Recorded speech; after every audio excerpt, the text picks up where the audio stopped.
Ulrich Vital Rotondi, bonjour. Bonjour, monsieur le journaliste. Je rappelle, vous êtes le président de l'Observatoire de la déontologie et de l'éthique dans les médias pour la 9e mandature. Merci d'avoir décroché mon appel ce matin pour parler du projet d'actualisation du code de déontologie et de l'éthique dans les médias. Monsieur le président, pourquoi faut-il relire le code de déontologie et de l'éthique dans les médias au Bénin? Est-ce juste parce que le code a fait 25 ans maintenant? Alors, merci beaucoup. C'est moi qui vous remercie. Je remercie également Canal 3 pour tout ce que vous faites pour l'information au Bénin. Oui, le code a 25 ans, vous l'avez dit, c'est 1999.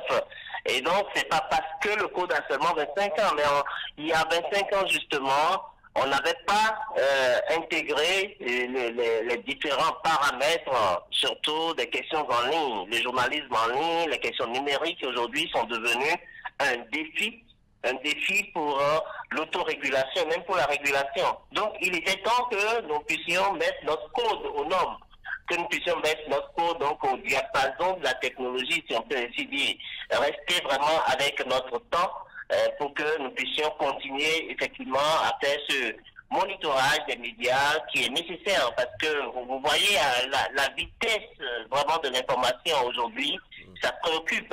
Et dès que nous rentrons dans la question de mésinformation, de désinformation, il faut pouvoir recadrer, il faut avoir des outils capables donc de nous permettre de continuer ce suivi des médias pour le développement de notre pays. Alors, il y a quelques mois que le processus a été enclenché, Monsieur le Président. Quelles sont les autres étapes suivies pour une large consultation des acteurs des médias, afin que ce ne soit pas comme un exercice fait en vase clos?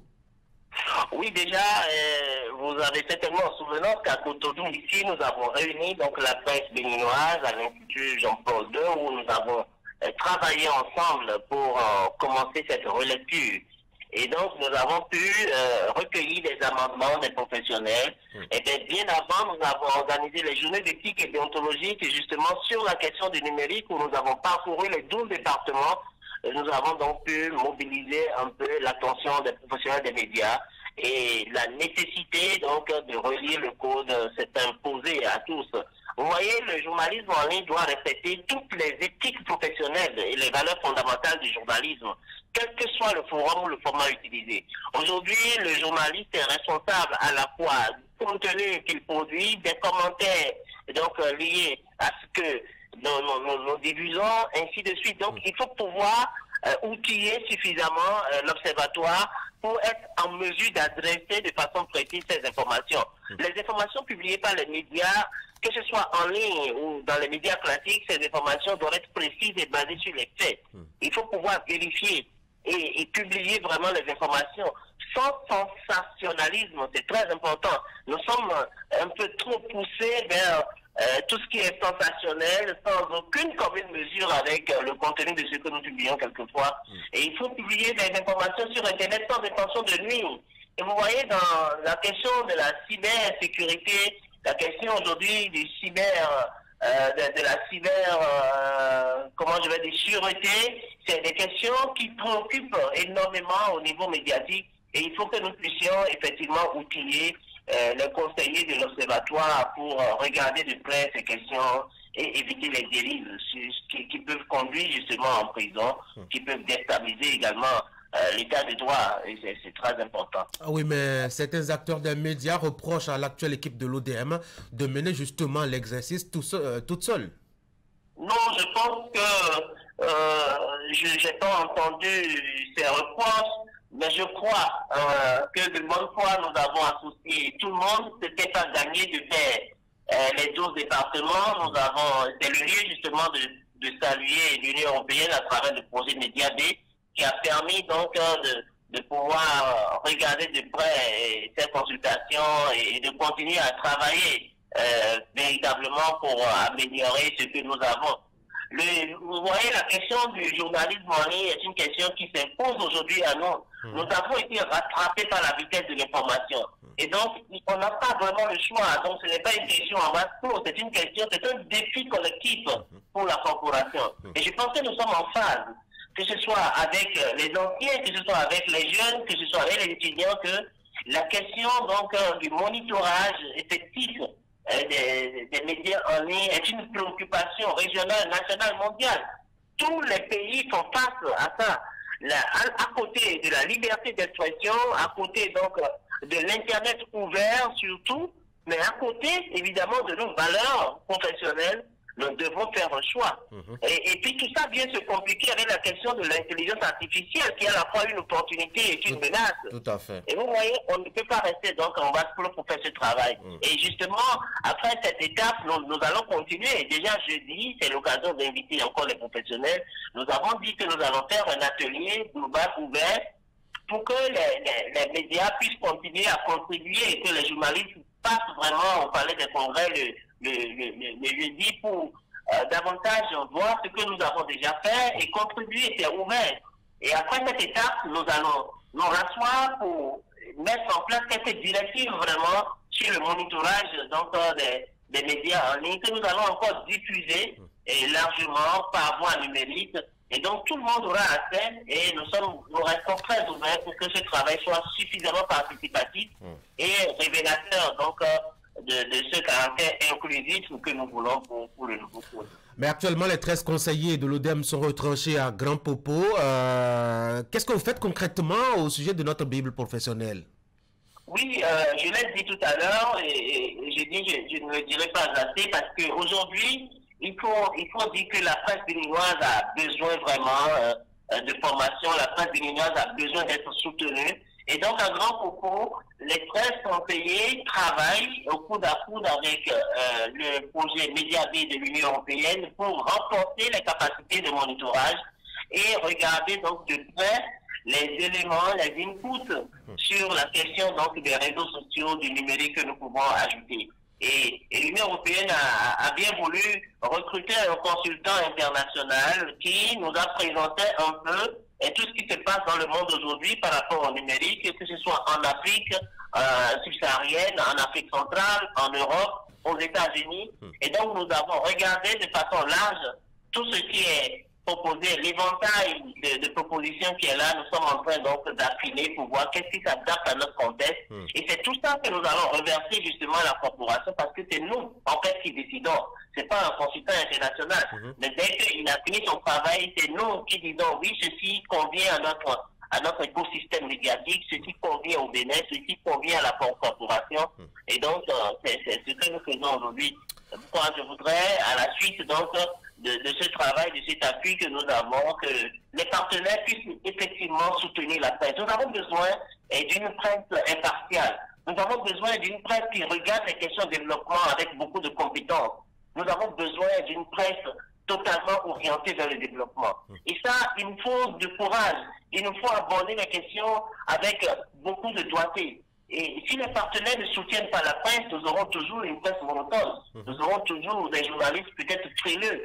Mais aujourd'hui, il faut un peu plus de courage. Nous avons besoin, dans le professionnalisme, d'adresser les questions avec dextérité, parce que nous savons de quoi nous parlons. Et je pense que si les gouvernants peuvent comprendre que la presse, les médias constituent un pouvoir clé pour impulser positivement, je dis, le développement, avoir un bon journaliste, ça ne court pas les rues. Il faut financer vraiment la presse pour que nous ayons de bons journalistes. Que les patrons de presse soient soutenus. Pour qu'en retour, les organes, les journalistes soient soutenus. C'est vraiment un ensemble de trucs. Et je crois que la RAC qui est installée là maintenant va pouvoir nous aider parce que cette RAC comprend tous les enjeux. Cette RAC connaît les problèmes. Et nous avons bon espoir que le système va se déclencher véritablement pour le financement des médias. Dans le monde entier, les médias sont financés parce que l'information est d'abord du domaine régalien de l'État. Et donc, les médias accompagnent ce droit du public à l'information vraie. Ça n'est pas monnayable.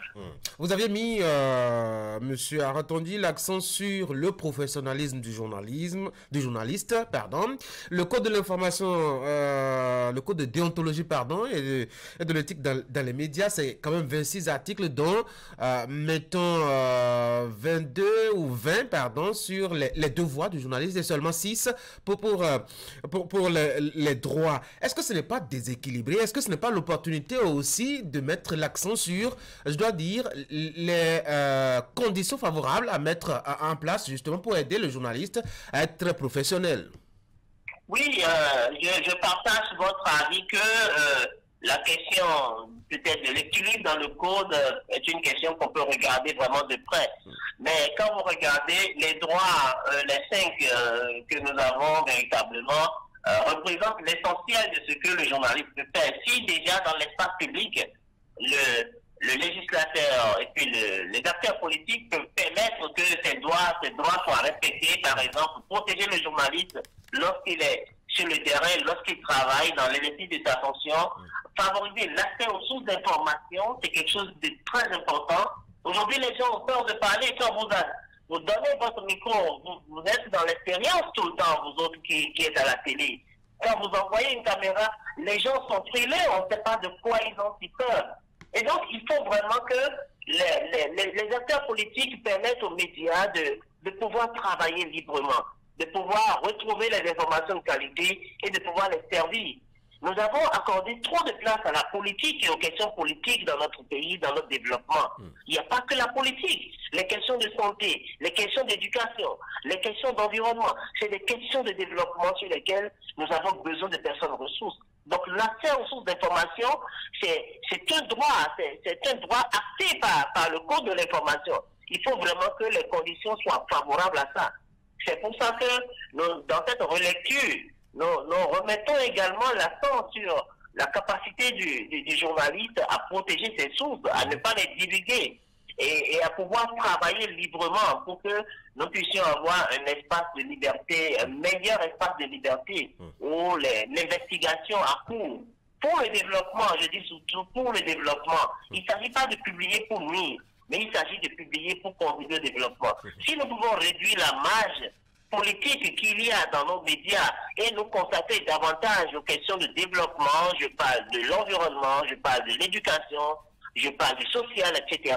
Je pense que nous aurons une meilleure presse et nous aurons forcément gagné quelques points sur la route du développement. En dehors de l'actualité du code, il y a quand même des sujets de grands débats, comme la valeur par exemple de la carte de presse. On a très peu entendu l'ODEM là-dessus. Est-ce que ce n'est pas important pour la 9e mandature?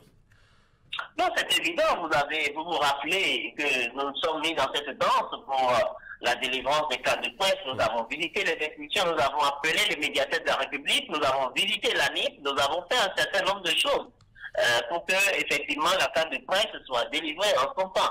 Aujourd'hui, c'est heureux que la nouvelle mandature de la RAC prenne également à bras le corps ce volet et qu'on ait un contenu vraiment pour la casse.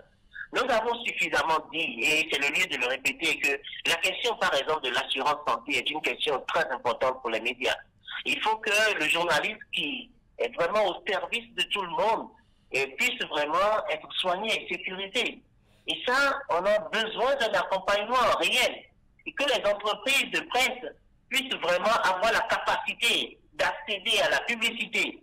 Et vous voyez, pour avoir des ressources et travailler, on a besoin de la mise en place d'une régie pour corriger tous ces aspects.